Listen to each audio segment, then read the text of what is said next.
if you are into online competitive PC games, then you most likely have heard of Deadlock. But if you haven't and you just stumbled on this video because you wanted to learn more about it, then welcome. Let me go ahead and dive in and tell you guys about this game as well as my impressions, because I have played it and lost a lot of much needed sleep over the fact that I could not stop playing it. So let's go ahead and dive in. First, I want to show you guys just this right now. It's in like pre-alpha even to get into the game. And mind you, right now there's over 1,400 games, right? This is 10 people playing per game.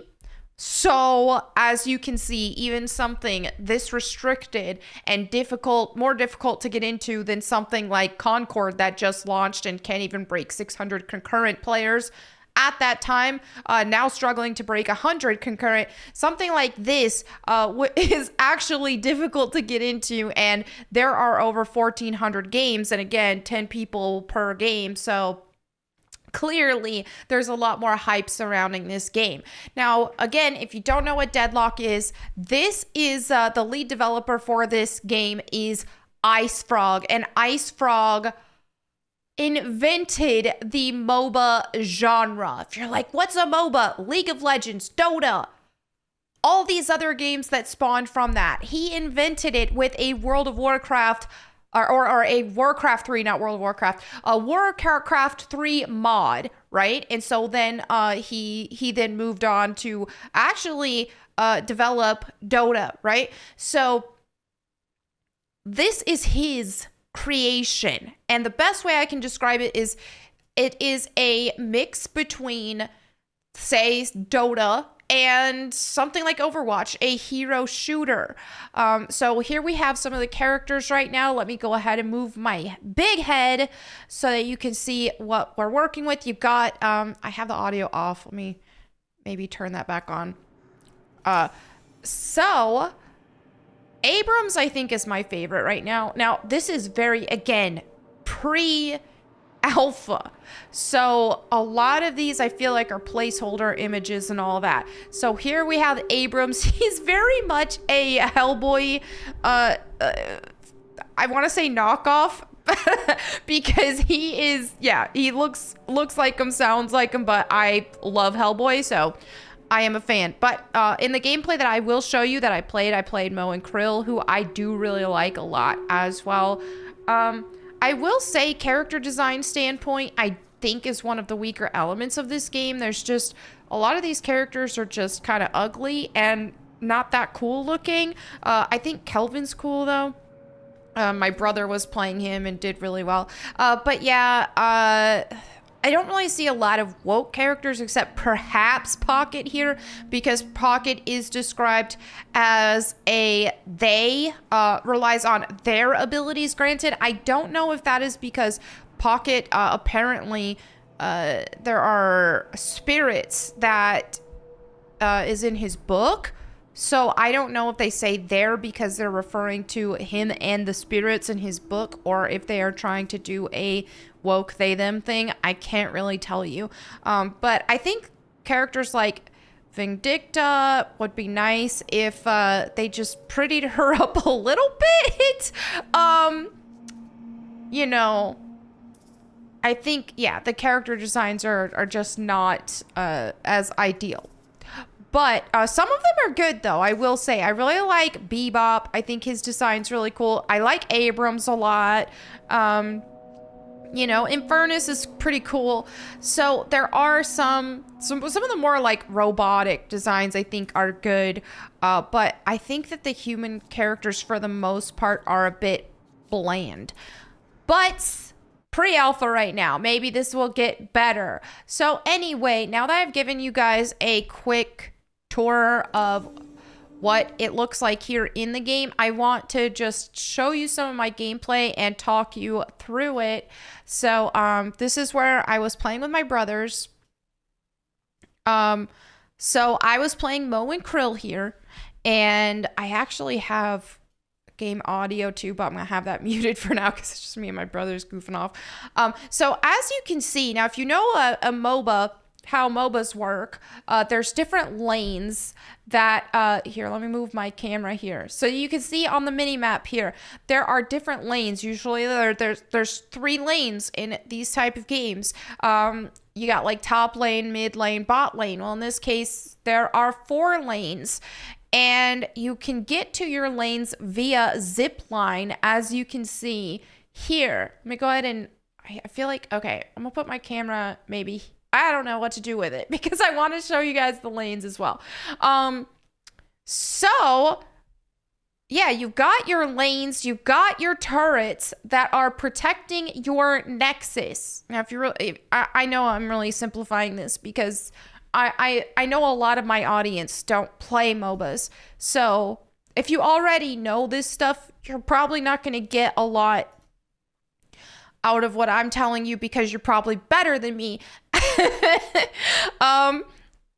I did get my butt kicked in this alpha, or in this pre-alpha, I will say, but part of that is because people who are playing this right now are going to be a lot of, because it isn't as easy to access, it's going to be a lot of, you're more like hardcore Dota players and stuff like that who are really good. Okay. So for those newbies, you've got your nexus, you got your main, like, okay, I have to protect this nexus. Once the nexus is killed, you lose. But you've got an assortment of turrets that protect, that they have to get through those turrets first, right? So as you can see marked on the map here, you've got these little diamonds represent the turrets, and then you've got barracks and stuff, which gets a little confusing. But you'll get it if you play it. Or play Dota and you'll learn it. So you have your abilities here on the bottom of the screen as well. You've got your shooting, and then you have your shop where you buy items that can make you better, right?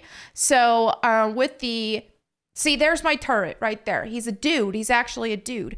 Now, if you do have played some MOBAs and you are at least somewhat familiar with them, you'll think, okay, what are some of the differences here other than the hero shooter elements when it comes to your creep waves, for example, farming creeps and getting gold from your creeps. Oh, look here, hold on. We're diving after this dude. I want you guys to see this.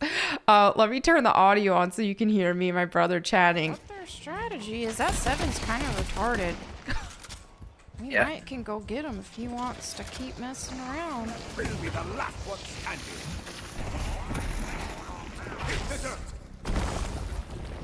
I'm after him, focus him. I got him.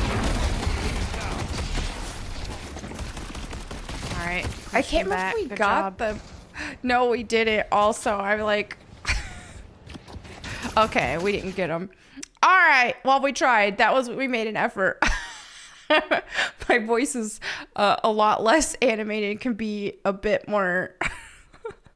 I was focused in the game, by the way. So you got your creep waves. Now your creeps, notice those little spirits that pop up. So you have a chance to, and if you're familiar with Dota, you know you can deny the creep that the enemy kills your creep. You can deny it.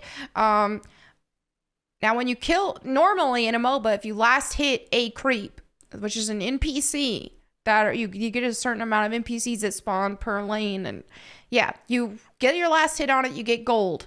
If they get a last hit on yours, they get gold, the bad guys. So you want to get, you can deny them of that if you kill your own creep, if that's in Dota. League doesn't have denying because League is a much more simplified MOBA experience. Now with these creeps, you'll see these little spirits that come out of them. So instead of necessarily last hitting them, you want to shoot that spirit. So once it's dead, you shoot its spirit. I know this is very, it's pretty metal, I guess, if you think about it. Now, that being said, though, the spirit, if you do miss it and you don't hit it and they don't hit it and it just flies up to peak, then you'll still get the gold for it, I believe. Someone can correct me if I'm wrong, but I believe you do. So it does make it a little bit simpler or easier than simply trying to get a last hit. If that's the case, again, yeah, my memory's a little fuzzy on that. Now, if you shoot the spirit of your creep that shows up as orange, then they won't get the gold. You do. Here we go. Here we are attacking right now. Oh, I can't remember if they got me here or not. Oh, they almost did. Okay. So anyway, farming creeps is extremely important for getting gold. And that's something that is not my specialty and I have to work on and my brothers and I kind of all came to this conclusion after our play session. We were like, hey, we weren't farming creeps enough. We were too focused on trying to murder as many of the players as possible. Oh yeah, that's where I tried to, they knocked me off of the zip line. Okay, so you zip line, you have a zip line boost that has a cooldown on it. Don't use that zip line boost when you're first spawning into the game. That's stupid. Anyway,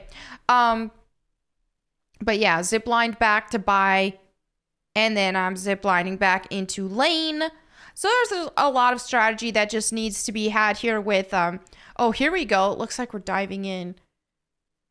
I disarmed her there. That's why she showed up on there. I think we probably get a kill here. Oh, he's almost dead right behind me. But my ammo situation, I kept trying to punch. There we go. Got the kill. So, oh yeah, and then here I unlocked my ultimate ability. So that's always fun to see in practice. So did we kill her? All right, so yeah, I wanted to show a little highlights here because we did win this game. So you got different times that you want to like prioritize on your lane and all that stuff, but then you have other times where you want to be able to maneuver between lanes, because whether you want to make a gank and help a teammate with their lane, or you're in maybe just you've already pushed most of your lanes out and you're just wanting to group. You're in like this group phase where you're with your team and you're all grouping together and taking down towers on the way to the Nexus, or maybe fighting in this case mid boss is what everybody was calling him. Mid boss is a big NPC that will give you buffs if you play Dota. That's Roshan. And yeah, so anyway, you can do that. There's different objectives and all kinds of stuff. These kind of games require a lot of strategy, and that's why I do prefer something like this over Overwatch, because one thing I feel about with Overwatch is that the actual game modes are a lot more simplified. It just feels like and yeah, you can have elements of strategy and all of that in Overwatch, but it feels more like it's a party game type thing. Something like this, and I love MOBAs. I really enjoy playing MOBAs. I was huge into League of Legends for a long time. Some of you guys may even remember me because I hosted the official League of Legends all chat show, co-hosted it way back like 10 years ago. And I even got that job because I was playing League of Legends so much and auditioned for it and all that. But anyway, yeah, I don't play so much League anymore because it's gotten pretty woke, and I don't like the changes they made to. I've been tuned out of it for a couple years now or so.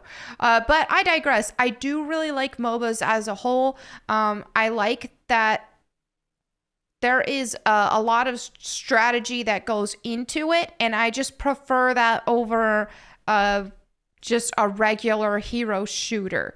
I like the, okay, here, take out turrets, more than something like a domination mode or an escort the bus, whatever you call it, I forgot, mode. So anyway, here we are taking out the Nexus. This is the enemy Nexus, guys. We made it all the way there. We're shooting it. Things are chaotic. And yeah, we had a good victory on this game. Mind you, when I say that rate the match, super fun.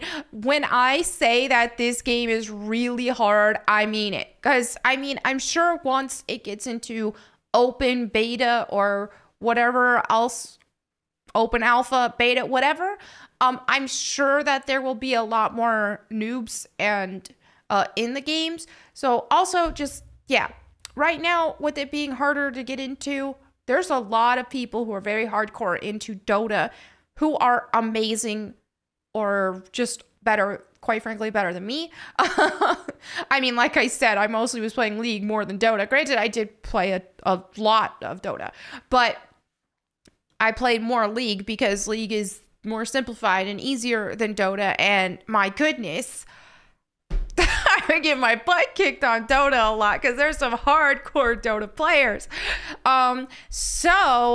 Yeah, there's a lot of them playing right now. So it is exceptionally difficult at this time. I played for over 7 hours with my brothers and we won 2 games. So we still are obsessed. So I think that just goes to show that the gameplay is actually super fun, even when you're losing like crazy. You just want to get better. And the gratification of getting a victory, even just for every kill you get in this game, is just huge. Big reward. It feels great, man. Now, this game isn't a game for the little Timmies where everybody gets a participation trophy, right? They show you at the end of the game, did I record that? They show you at the end of the game, they're gonna show you your stats in relation to your teammates even, which maybe I closed out before that did that. Oh wait, here we go. They show you your stats. They show you how everybody did. So this isn't a game for the little Timmies that all want a participation trophy and don't want to be too competitive and see everybody's stats. So that's good. This is actual, if you like competitive games, if you have a competitive spirit, and if you're competitive, that means losing sometimes. If you're truly competitive, that means being able to lose and keep going.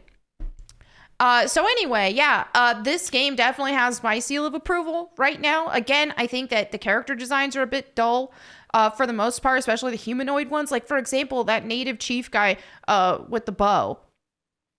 I know it's like pre-alpha, so maybe they'll make him cooler. First of all, he looks kind of like an old lady, so I don't know why they couldn't just make him a bit younger. He doesn't have to be young, but I don't know. He's just really old and not that cool looking. Why don't they just go? They make him make the character more aesthetically pleasing to the eye. Same with the girl characters. Make them a little prettier. Like, it doesn't have to look like some sort of Coomer game. Obviously, I don't like that. I don't like games that go full Coomer either, that are just degenerate and they got all these physics that are going crazy. I don't want that, but it's nice to have characters that are aesthetically pleasing to the eye, similar to how Overwatch, most of their characters are, for example. So I do think that the human characters, for the most part, are just not that appealing looking. And so they could have done a better job with that. And who knows? Maybe they will. So that's really my biggest complaint. The whole setting is like this 40s gangster mob thing, which I get, most MOBAs are in a like fantasy setting. So I do think it's definitely an interesting concept. I can't say I'm a huge fan of that concept or something. I don't know. Anyway, but for the most part, focus actually being on gameplay. Really, really great. I think Ice Frog is a legend at knowing fun multiplayer game concepts. And this is what we're really lacking in the gaming industry right now, because the gaming industry hired a bunch of queer activists that's all they focus on. And so here's just a really telling example of how you have a game like this with a big a player base right now, even in pre-alpha, compared to something like Concord, where they hired a bunch of queers and lost like over $100 million on that stupid game because nobody wants to play it. So yeah. Stop. And I'm telling you, I've played these other multiplayer games that had so much potential. Like DKO was one of them. I forget what DKO stood for. But there was a game called DKO that was like a battle arena type game. I was playing with my brothers. We were having a blast with it for a time, but there were issues, glaring issues that kept it from really taking off. And the thing is, and again, we start watching developer interviews and all this, and then, oh, look, here's a queer person on there, like a they, them. And it's, they don't know how to handle competitive online games because they're not really, for the most part, I mean, I can't say what they're playing or not playing, but seemingly not really as versed into those kind of things. Because a lot of the people that they do hire who are of the queer side of things, the queers and even women, I ain't just being a hater. I'm being real. Like, I ain't just hating just to hate. There are some queers who are good at making games if they're in the right genre. Because look at like the Tomb Raider remasters, for example. They hired some gay dudes on there.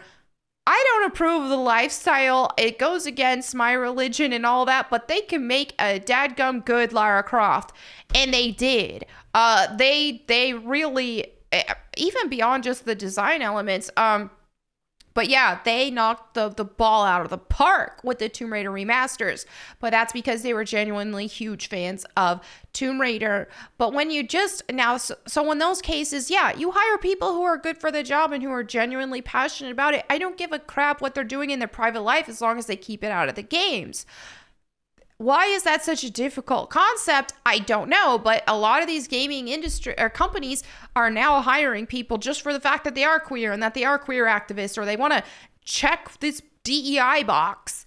And now the gaming industry is suffering, and especially online competitive multiplayer games have really been suffering.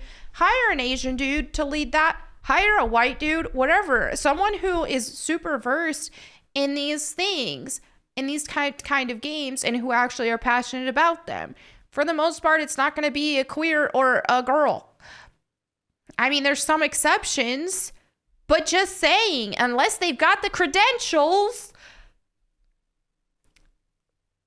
999 times out of 1,000, you're going to be hiring a white or an Asian dude, because that's mostly who plays these type of games and who excel at these type of games. All right, anyway, I can go on a big tangent on this, but there you have it. I hope you guys got something out of this video. I know it wasn't, I could have been more coherent with it and scripted it and all that, but just let me know what you think in the comments below. And if you want me to read the Bible to you, you can catch me on my Bible channel, Bible Time with Melanie Mack. Thank you all again for watching. I'll catch you next time. And in the meantime, go boom.